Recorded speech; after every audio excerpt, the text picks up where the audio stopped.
rich rain in the house. Woo! Looks like we've got some angels in the crowd tonight. Well, that's great, because I've got something I've got to say. Have you ever felt distant from God? Not angry with the Creator, not lost, just distant.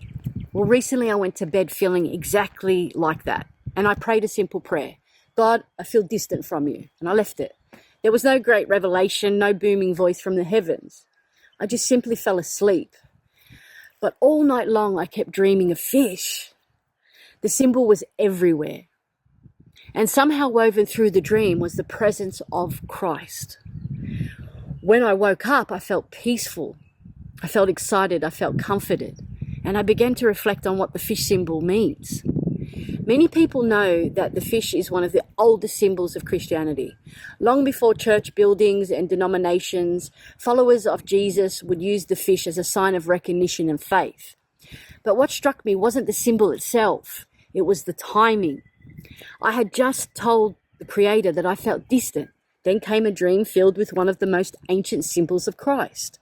It made me wonder, how often do we mistake our feelings for reality? Because there have been many times in my life where I have felt distant from God. Yet when I look back, I can see that God was never distant from me, never. I was simply passing through a season where I couldn't feel what was always there. The sun doesn't disappear because clouds move in front of it. The ocean doesn't leave the fish because the fish cannot see the whole ocean. And perhaps God doesn't leave us simply because we can't feel Him for a moment. Maybe faith isn't about always feeling connected.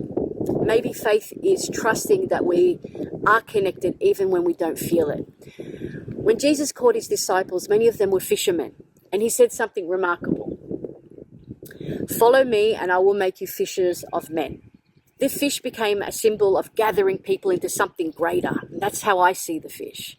It gathered them into truth, love, spirit, and remembrance. And perhaps that's what this dream was reminding me. Not to search for the Creator somewhere far away, but to remember that Spirit is already here. It's in all of us. To remember that God is not confined to a building, to a doctrine, or a moment of inspiration. God is present in every breath, in you, in every act of kindness, in every moment of courage, in every quiet prayer whispered into the darkness. Sometimes we cry out, God, where are you? And maybe the answer comes back softly. I'm right here. I think many of us are searching for signs, but perhaps the greatest sign is peace. The peace that arrives without explanation, the peace that reminds us we are held, the peace that tells us we belong. If you've been feeling distant from God lately, I want to encourage you today.